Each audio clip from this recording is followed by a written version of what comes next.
आरोग्य नीती यांनी रानभाज्यांची जी स्पर्धा आयोजित केलेली आहे त्याच्यामध्ये मी स्नेहल कोठावळे, नाशिक गंगापूर रोड इथून मी स्पर्धेमध्ये भाग घेतलाय आणि आता या रानभाज्याबद्दल मी तुम्हाला जास्तीत जास्त माहिती देणार आहे।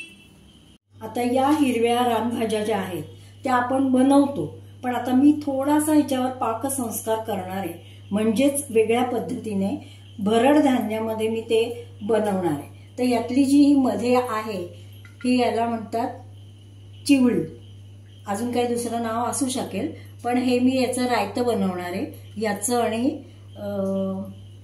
ही पाथरी, कारण ही सॅलडच्या पत्त्यासारखीच एकदम कुरकुरीत छान लागते आणि ही पण तशीच लागते। चला, रानभाज्यांचं वरदान दिलंय, त्याची लागवड करावी लागत नाही, गवताच्या वाढीबरोबर स्पर्धा करत ती वाढते।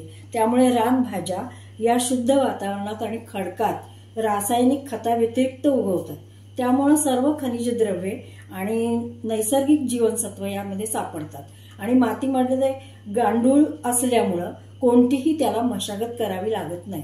तर हा आहे आता आघाडा, हा आपण श्रावणातल्या सणांसाठी पूजेत वापरतो, पण त्याचा औषधी गुण म्हणजे खरं म्हणजे याच्यामध्ये ए विटॅमिन आहे, हाडं बळकट होतात, रक्तवर्धक, पाचक, मूतखडा, मूळव्याध, पोट दुखीवर गुणकारी आहे। आता हे आहे चिचू, तर चिचू ही वनस्पती थोडी कडसर आहे, तर त्याचा लिव्हर प्रॉब्लेम वरती त्याला उपयुक्त आहे।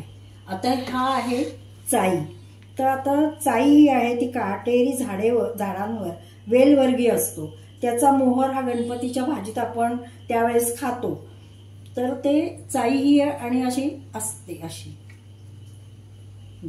आता ही आहे पाथरी, पाथरी तर ही रानभाज्यांची राणी म्हणतात याला, रोगप्रतिकारक शक्ती वाढते, हाडे मजबूत होतात, कॅल्शियमचे प्रमाण खूप आहे, म्हणून लहान मुलांना आणि आजारी व्यक्तींना आवर्जून द्यावे असं सांगतात। ही थंड प्रकृतीची भाजी असल्यामुळे पित्त प्रकृतीच्या लोकांना अतिशय उत्तम आहे। आता एकूण हिरव्या पालेभाजीमध्ये क्लोरोफिल हा घटक असतो, त्यामुळे बी विटॅमिन, मॅग्नेशियम, सल्फर, प्रथिन, सोडियम, फॉलिक ऍसिड असते याच्यात। आता आपण या ज्या रानभाज्या घेतलेल्या होत्या त्याच या मिठाच्या पाण्यातनं आणि हळदीच्या पाण्यातनं मी काढून त्याचं बारीक कटिंग केलंय, हाताने कटिंग केलंय, म्हणजे जास्त जर कट केलं तर ते कडसर होऊ शकेल। आणि आता त्याच्यामध्ये मी आता एक पाकसंस्कार असा केलेला आहे की भरड धान्याचा सध्या खूप सगळीकडेच म्हणजे खूप चांगला आहे आणि शेतकऱ्या लोकांना त्यांना म्हणजे भाजी भाकरी खाल्ल्याचा एक आनंद मिळतो, त्या भाजी बनवतो आपण, पण मग त्याच्यामध्ये भरड धान्याचा वापर केलेला आहे मी। तर ह्याच्यामध्ये नाचणी, ज्वारी, बाजरी, कोदू, मिलेट, फॉक्स आणि राळ असं सगळं मिक्स आहे, पण त्याचीच ही भरड पूर्ण बारीक करून घेतलेली आहे। तर ते मी आता ह्याच्यामध्ये सगळं टाकणार आहे आणि त्याच्यामध्ये ही चिवळ पण टाकणार, नंतर ह्याच्यामध्ये लसूण, मिरची याचा ठेचा केलेला आहे, कांदा टाकणार आणि हिंग टाकून त्याच्यामध्ये अजून हे पांढरे तीळ, ह्याच्यामध्ये काळे तीळ, नंतर सैंधव मिठाचा वापर केलेला आहे, कारण तो आरोग्याच्या दृष्टीनं आपल्याला चांगला आहे म्हणून, आणि हे धणे जिरे पूड एवढंच टाकणार आहे आणि ते पाण्याने आता हे ह्याच्यामध्ये सगळं टाकून भिजवणार आहे मी।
एकीकडे आता जे रायतं बनवणार आहे त्याच्यामध्ये फोडणी केली आहे थोडीशी मिरची, कढीपत्ता आणि हिंग टाकून, म्हणजे जरा त्याला याला चव येईल.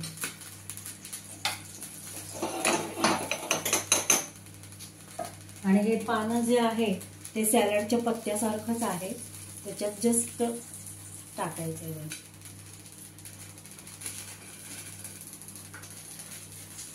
आणि थोडीशी चिवडी. गॅस बंद करून टाकायचा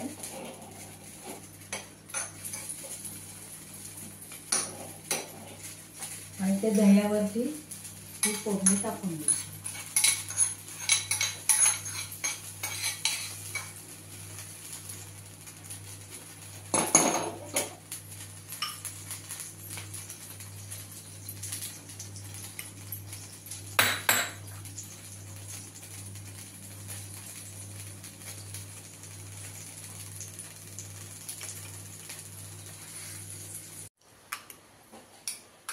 आता हे भरड धान्याचं रानभाज्या घालून केलेलं थालीपीठ आणि आता त्याच्यासोबत रायता.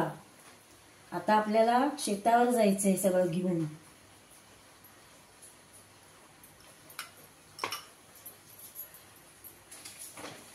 भरड धान्यातील जीवनसत्व आणि या रानभाज्यातील खनिज याच्यामुळे आरोग्यावर खूप चांगला परिणाम होणार आहे.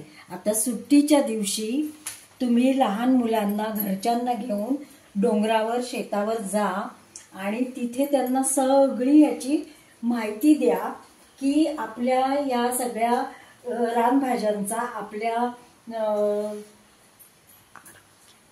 आरोग्य नीतीवरती किती चांगला परिणाम होतो ह्याची सगळी माहिती द्या. आता बस, धन्यवाद.